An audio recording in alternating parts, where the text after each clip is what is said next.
It's fairly close. It's about a $400,000 improvement over last year, but that's actually pretty strong in 1 year to be able to make that happen with just a few extra events.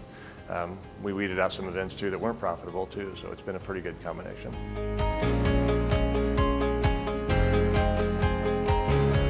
You know, it just really means that the taxpayers aren't being asked to cough up more dollars to support our building.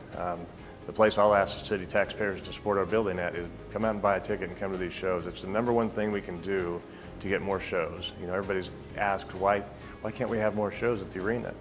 If you don't show up for the ones that we get, the promoters get scared and they pull back, and it's harder to get the better shows. So the number one place that our community truly can impact our building is just show up. Even if you don't know who Ian Munsick is, show up, because everybody that came to the Ian Munsick concert walked away an Ian Munsick fan to some degree.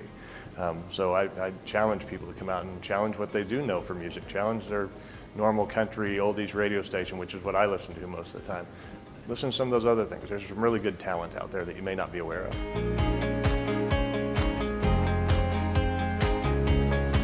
Sadly, the number one thing I've learned is that I've gotten old, because all of my bands, Kansas, Journey, REO, Boston, all those bands that are good rock and roll bands, they're the oldies, and they're the oldies now. I'm getting to be that oldie now.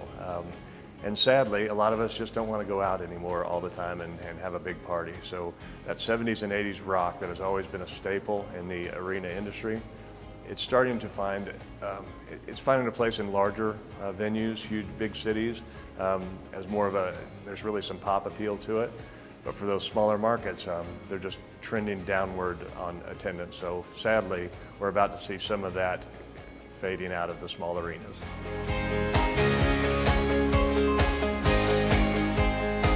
Fortunately, this is something we're going directly to the city. This is an improvement they're looking at making for the building that is a necessary thing. So I get to look at it from mostly the experience of what the customers are going to experience and what we're going to experience, honestly. There's always that danger right now. If somebody accidentally hits the button for lights in the arena and it goes out, we're talking 12 to 15 minutes before it comes out. Not only is it a danger, but it's really annoying, especially nowadays. So some of the operational improvements that we'll get from the lighting and the sound is just massive. The experience will also be better when you talk about the sound system. You know, I don't hear well. I'm not totally deaf, but I don't hear well.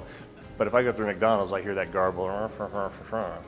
Our sound system can sound like that depending on what the speaker is, the range of their voice, and so on. This new system will actually clean that up quite a bit to where people like me can actually hear what's being said, and that's something I miss out on. And I think a lot of my peers that are my age probably do too. They can't hear half of what's being said, not just because of the less than high-end quality sound system, but also just because they're getting older. So the new sound system will really serve some of us older ones in the community. It'll help us quite a bit.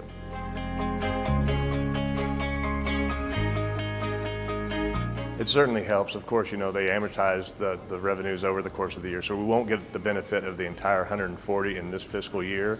It'll be a partial, and it'll bleed into next fiscal year. But we have received their check. Apparently, it's in our bank account. I have heard from our accountant. We're waiting right now for signage to be approved, and then we'll write our deposit back out for the amount that we owe for the signage to the signage company that BigIron chooses once we approve all those signs. And at that point, we'll start seeing that revenue come in on an annual basis at 140 grand and by June 1st every year. So it's a big boom. And if you just think about it, the first year we came in and took over, we were short of budget by about 148 grand. So that one sponsorship would have wiped out that extra need that we needed to ask from the taxpayers to pay for.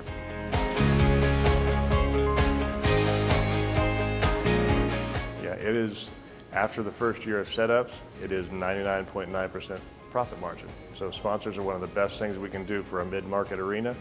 Sponsorships are the best thing we can do, and the only way we can get good sponsors is bringing good talent and good shows. So even if our show doesn't do as well as what we wanted it to do, it's still critical to earn those sponsorship dollars so people support the building and the community keeps coming out.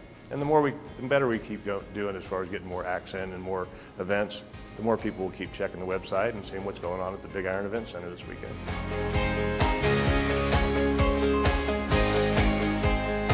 You have no idea how. There are two that I want to give, and they're both big.